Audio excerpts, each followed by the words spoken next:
Hello everybody and welcome to the Great White Sharpedo Pokemon channel. Today is another speedrun, except this time it is with Kangaskhan, a solo speedrun with Kangaskhan, Pokemon Fire Red. Please like and subscribe to the video, guys. I've put a fair bit of effort into this one. Hopefully you enjoy, and if you did, please leave a comment of some Pokemon you'd like me to use in the future. Alright, as you can see, I am picking my Kangaskhan. I decided to choose Charizard as the opponent. I haven't had to fight it yet, so I thought it would mix it up a little bit. And from the early game, we're going to have a bit of an advantage because our stats are quite good. We're not a starter Pokemon, we're actually quite a beefy normal type. And we quite easily dispatch of Charmander.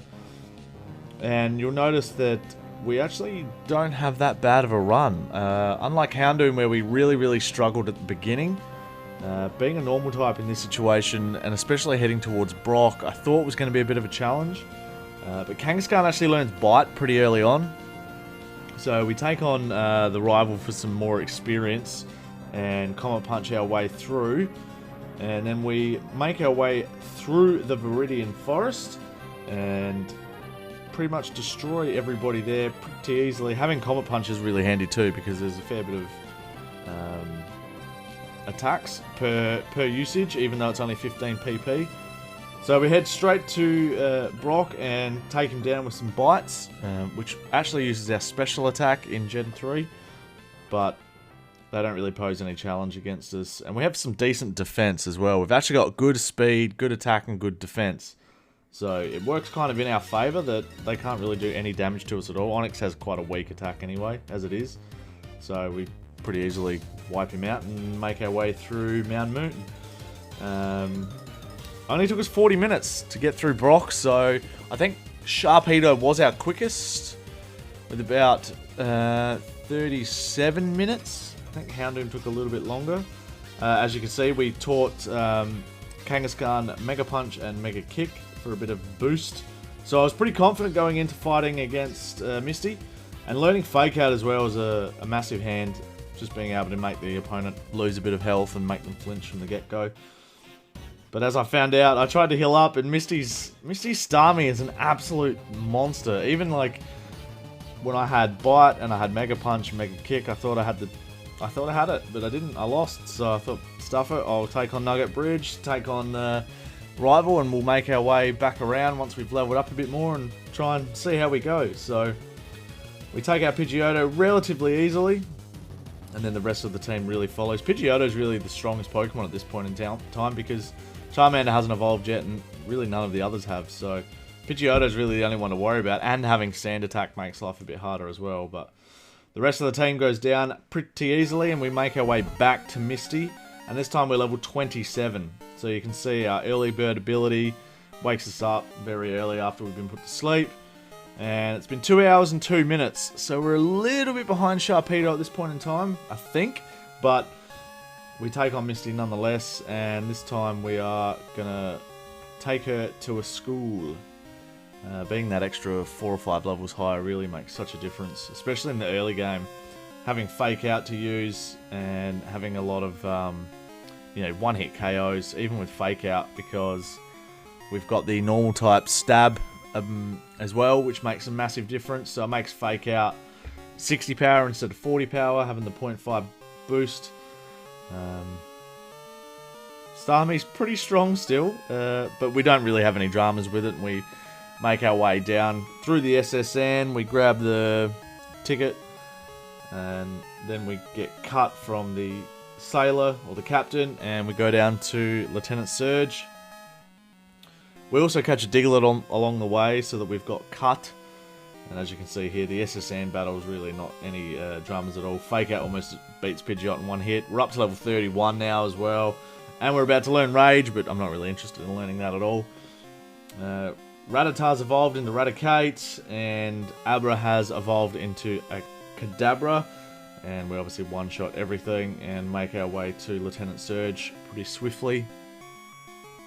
This takes a lot longer than what I was hoping it would. The puzzles this time actually took me like, I want to say about 10 minutes, and it was an actual waste of time, and I was actually getting a little bit frustrated because it honestly, I think I found the first electric lock like 5 or 6 times, and every single time wasn't anywhere near it. So I think about seventh or 8th attempt I finally got it, and as you can see, we took care of Surge pretty easy, made our way through Rock Tunnel, and then headed to the Rocket Hideout straight away just to get a bit stronger before we took on the Grass Gym. And didn't really muck around here. We sort of worked our way through and took out Giovanni pretty easy, even though we had the stronger Kangaskhan, which was nice. I'm a big fan of Kangaskhan, and I like that the Mega Kangaskhan's ability in X and Y was absolutely broken with Parental Bond. I couldn't, as you can see, I couldn't be bothered healing up. 3 hours and 42 minutes.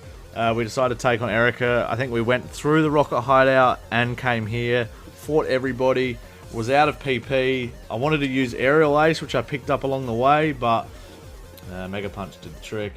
Thought I was going to one-hit KO everybody, and then we obviously miss. We get paralyzed, and this is where I thought it was game over. The Hyper Potion, I went for Bite, and I thought I was done, but we held on for the win. And then we move on to the Lavender Tower. We destroy the rival, because we are a long way ahead now in levels. Almost 20 levels above all of his Pokemon. And feeling quite confident. This is where the game really starts to get easy, no matter sort of where you are in terms of levels. So after 5 hours, we jump into Koga, and we beat the Snorlax. We work our way down, and as you can see, we've jumped to level 51, so we're quite strong. We've got some decent moves, and we're starting to build our way up. We've grabbed strength as well, because it's 80 attack power and 100 accuracy. Go through the Rocket takeover in Saffron City, take on the rival, and we're starting to notice a few things that we need to work on. Getting paralyzed and working our way through some sand attack from Pidgeot was a bit of a pain, but we held on, healed up, and went straight to Giovanni, and pretty well whitewashed him. It wasn't too difficult at all.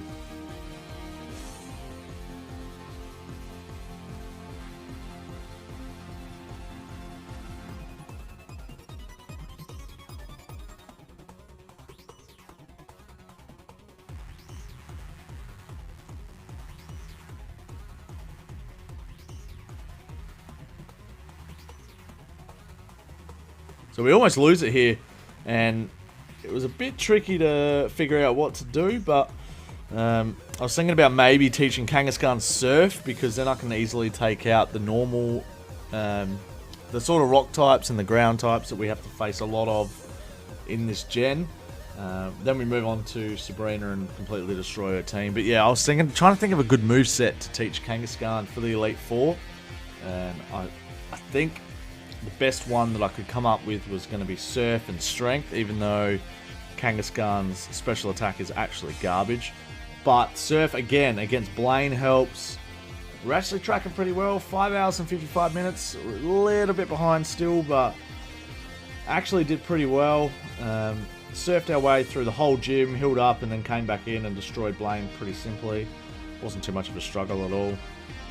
It was a little bit of a struggle not having a decent special attack, but having the offensive with strength. The only downside is a lot of Pokemon from here on out for the rest of the game have the Intimidate ability, so having our attacks sort of downed at the start of each battle really hurts us with strength.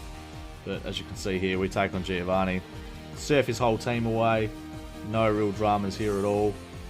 And we do get the Earthquake TM from Giovanni, which is one of the moves that I end up using on Kangaskhan because of our decent attack stat as well. And I thought we could use it against some of the Pokemon in the Elite Four, as well as some of the Pokemon in the Victory Road. So we sort of continue to surf our way through. We get TM26, which is Earthquake, and then we run all the way over to beat our rival, who really actually catches up a fair bit. This is probably the first real test battle in the run so far, because the levels have caught up a fair bit. But as you can see, our moveset sort of allowed us, like we took on Gyarados' Hydro Pump and it barely even did a quarter of our health. So yeah, 6 hours and 55 minutes and we're at the Elite Four.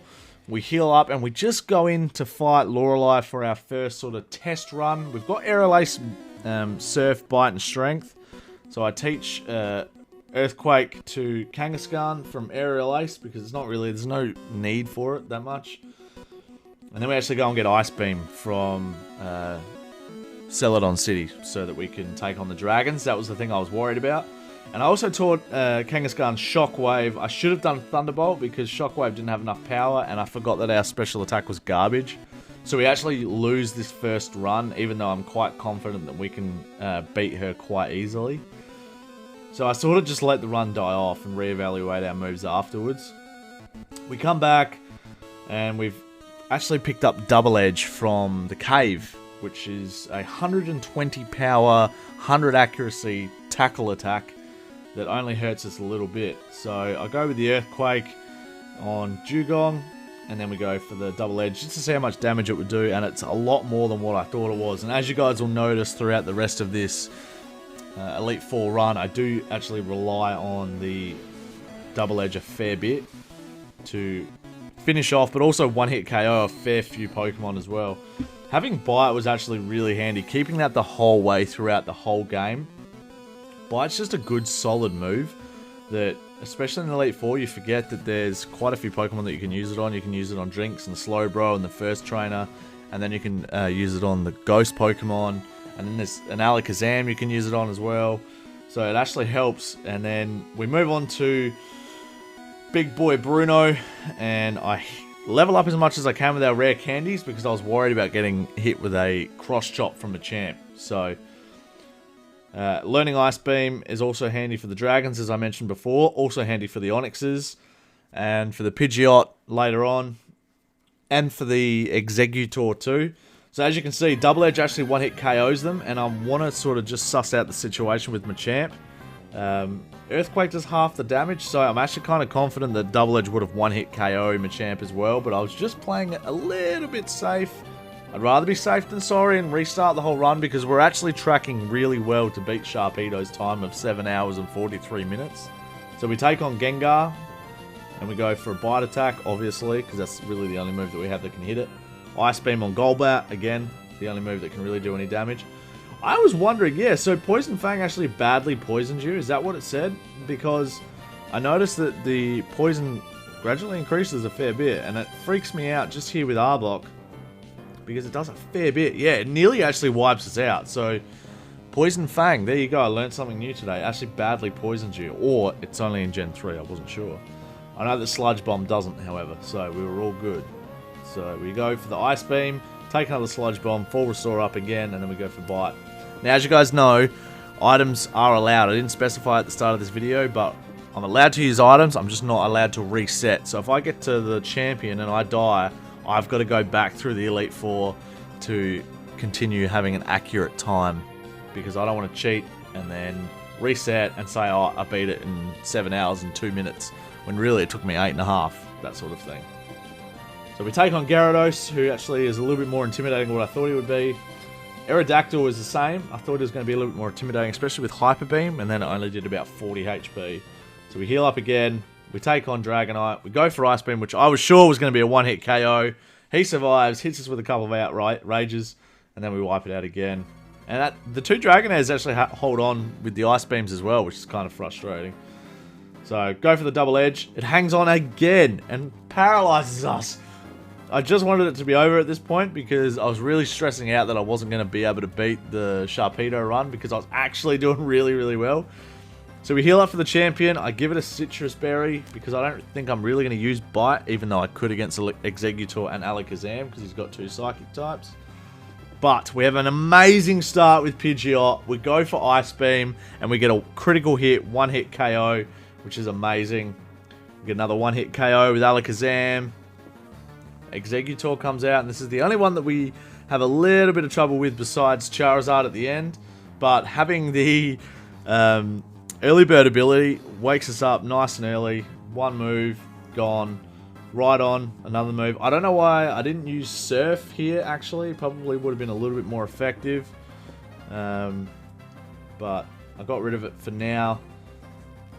Take on Gyarados, and then we're off to the final Pokemon. And it's actually a bit of a struggle. Charizard's pretty badass with Fire Blast. I didn't realize he was going to have Fire Blast. I was thinking, like, I don't remember Venusaur or Blastoise having Hydro Pump or anything like that, but I could be wrong. They just might not have had the opportunity to use it against us yet.